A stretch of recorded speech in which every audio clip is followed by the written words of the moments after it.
من بعد الاخر، مش من الاخر، من بعد الاخر، الريدمي 14 سي من حيث الفئه السعريه في الفئه الاقتصاديه موبايل بدون منافس. وتعالى اعرفك ليه. مفيش موبايل في السعر ده بالامكانيات دي. الريدمي 14 سي تمام، اخر موبايل نزل بينافسه الاوبو الاي 5 اكس تمام، برضو اخر منافس قصاد الريدمي 14 سي. الريدمي 14 سي هو اللي بيكسب. مبدئيا سعر الاوبو الاي 5 اكس اخر منافس نزل ليه سعره جديد ب 7400، وسعر الريدمي 14 سي 6900. تعال اقارن لك الرامات والمساحه مبدئيا كده. هنا الريدمي 14 سي رامات 8 ومساحه 256، الاي 5 اكس رامات 4 مساحه 128.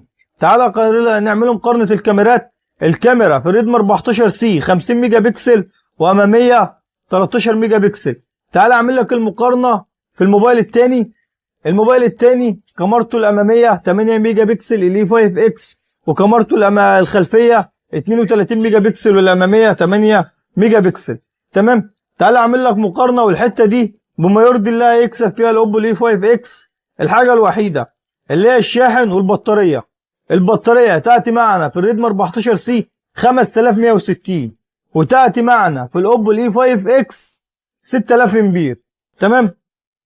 والشاحن ياتي معنا في الريدمي 14 سي 33 واط، بس للامانه هو بيشحن فعال 18 واط تمام. الثاني بياتي معنا الاي 5 اكس بشاحن 45 واط، وهو برضه فعال 45 واط. دي الحاجه الوحيده اللي بيكسب فيها الاوبو الاي 5 اكس. انا بالنسبه لي لو انا بشتري مش هتفرق كتير، هشتري ده فرق 45 واط من 18 واط ممكن عادي، مش حوار يعني. وممكن برضه بطاريه 6000 امبير من 5160 امبير برضه بتاخد وقت. انا شايل اس 25 الترا بطاريته 5000 امبير عادي ما فيهاش حاجه تمام. نعمله بقى مقارنه المعالج. المعالج هنا وحش، معالج محترم جدا جي 81 الترا. المعالج في الاي 5 اكس طبعا كلنا عارفين المعالج اللي فيه مشاكل في الفتره الاخيره، غير ايام الاوبو الاي 78 وال 74 والحاجات دي. شركه اوبو مش بتغير، ما بتنزلش المعالج من بدايه الاي 3 اكس اللي هو جديد ب 5000 ونص لحد الاي 5 برو غير معالج اللي هو سناب دراجون 6 اس جين 1، والناس بتشتكي وكلنا عارفين المعالج ده فيه مشاكل.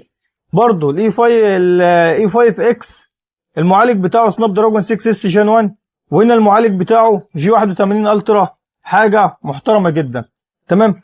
كده انا قلت لك كل حاجه بينهم. انت لو هتشتري ايه؟ انا لو هشتري ال 14 سي، وبالنسبه لي هو اللي بيكسب في المقارنه تمام. انت بقى يا ريت تكتب لي ايه الافضل بالنسبه